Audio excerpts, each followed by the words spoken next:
जय माता शीतला। दोस्तों, क्या आपने कभी सुना है कि छोटी माता के दौरान की गई एक छोटी सी गलती पूरे परिवार को मुश्किल में डाल सकती है? क्या सचमुच नीम के पत्ते, ठंडी चीजें और शीतला माता की पूजा का कोई संबंध है? और क्यों हमारे बुजुर्ग इस समय कुछ खास नियमों का पालन करने की सलाह देते हैं? आज की इस कहानी में हम जानेंगे चिकन पॉक्स यानी छोटी माता से जुड़ी ऐसी बातें जिन्हें हर परिवार को जानना चाहिए। कहानी को अंत तक जरूर देखें, क्योंकि आखिर में मैं आपको बताऊंगा एक ऐसी सावधानी जो दाग, धब्बों और संक्रमण से बचाने में बेहद महत्वपूर्ण मानी जाती है।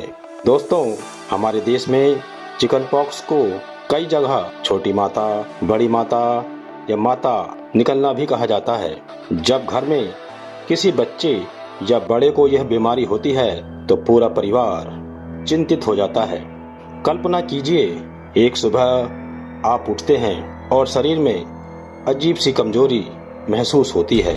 हल्का बुखार होता है, आपको लगता है शायद मौसम का असर है, लेकिन कुछ घंटों बाद आपकी त्वचा पर छोटे छोटे लाल दाने दिखाई देने लगते हैं। धीरे धीरे ये दाने बढ़ने लगते हैं और फफोलों का रूप ले लेते हैं। यहीं से शुरू होती है चिंता, लेकिन घबराने की जरूरत नहीं है। सही जानकारी और सही देखभाल से इस समय को सुरक्षित तरीकों से पार किया जा सकता है। दोस्तों, सबसे पहले यह समझना जरूरी है कि चिकन पॉक्स एक वायरल संक्रमण है। इसमें शरीर पर दाने निकलते हैं, खुजली होती है और कई बार बुखार भी रहता है। बहुत से लोग शुरुआत में इसे सामान्य एलर्जी समझते हैं और यही पहली बड़ी गलती हो सकती है। यदि शरीर पर अचानक दाने निकलें और बुखार भी हो तो डॉक्टर से जरूर संपर्क करें। दोस्तों, अब बात करते हैं उन परंपराओं की जो वर्षों से हमारे समाज में चली आ रही हैं।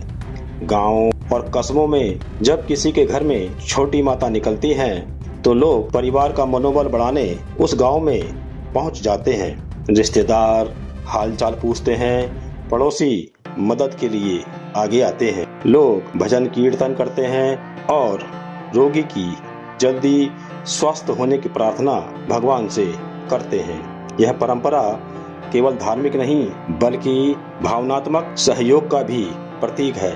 बीमारी के समय मनोबल मजबूत रहना बहुत जरूरी होता है। दोस्तों, अब बात करते हैं नीम की। दोस्तों, आपने अक्सर देखा होगा कि छोटी माता के दौरान लोग कमरे में नीम की टहनियाँ रखते हैं। कुछ लोग नीम की पत्तियों का उपयोग पारंपरिक रूप से करते हैं।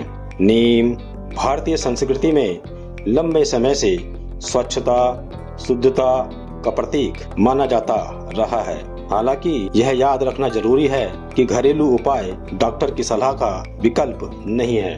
किसी भी उपाय को अपनाने से पहले डॉक्टर की सलाह जरूर लें। दोस्तों, अब बात करते हैं खाने पीने की। बहुत से लोग मानते हैं कि नारियल पानी, दही मट्ठा और अन्य हल्के खाद्य पदार्थ आराम पहुंचा सकते हैं।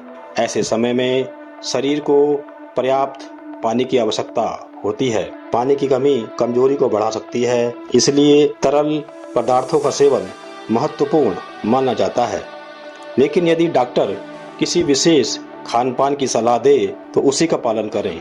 दोस्तों, अब मैं आपको बताने जा रहा हूँ सबसे जरूरी सावधानियाँ। पहली सावधानी, दाने या फफोलों को खुजलाने से बचें। खुजलाने से संक्रमण बढ़ सकता है और बाद में निशान भी रह सकते हैं। दूसरी सावधानी, नाखून हमेशा छोटे रखें। बच्चों के मामले में यह और भी ज्यादा जरूरी हो जाता है। तीसरी सावधानी, साफ कपड़े पहने और बिस्तर की सफाई रखें। स्वच्छता बीमारी के दौरान बहुत महत्वपूर्ण भूमिका निभाती है।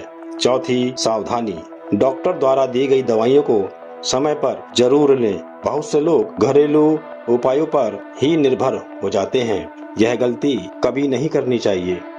पांचवी सावधानी, पूरा आराम करें।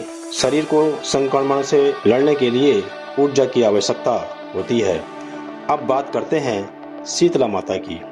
दोस्तों, भारत के कई हिस्सों में लोग शीतला माता की पूजा करते हैं। यह उनकी आस्था और सांस्कृतिक परंपरा का हिस्सा है। लोग मानते हैं कि शीतला माता की पूजा से मानसिक शांति और सकारात्मक ऊर्जा मिलती है। आस्था व्यक्ति को कठिन समय में मानसिक बल प्रदान कर सकती है, लेकिन इसके साथ साथ चिकित्सा उपचार भी उतना ही जरूरी है। दोस्तों, एक बात हमेशा याद रखें, धार्मिक आस्था और आधुनिक चिकित्सा एक दूसरे के विरोधी नहीं है। आप प्रार्थना भी कर सकते हैं और डॉक्टर की सलाह भी मान सकते हैं। यही संतुलित दृष्टिकोण सबसे बेहतर माना जाता है। दोस्तों, अब एक छोटी सी सच्ची सीख, बीमारी चाहे छोटी हो या बड़ी, सबसे बड़ी दवा है परिवार का साथ। जब घर के लोग रोगी का ध्यान रखते हैं, प्यार देते हैं और उसका हौसला बढ़ाते हैं तो मुश्किल समय भी आसान लगने लगता है। इसलिए हमारे बुजुर्ग हमेशा कहते थे, बीमार व्यक्ति को दवा के साथ दुआ भी चाहिए होती है। दोस्तों, अगर आपके यहाँ छोटी माता या शीतला माता से जुड़ी कोई विशेष परंपरा है तो हमें कमेंट में जरूर बताइएगा। हो सकता है आपकी कहानी अगले वीडियो में दिखाई जा सकती हो। मित्रों, अगर यह कहानी आपको पसंद आई हो तो इस वीडियो को लाइक करें, मोटिवेशनल एंड स्पिरिचुअल वर्ल्ड को सब्सक्राइब करें और बेल आइकन दबाना बिल्कुल ना भूलें। तो सभी भक्त श्रद्धा से बोलें, जय माता शीतला। आप स्वस्थ रहें, सुरक्षित रहें और खुश रहें। धन्यवाद।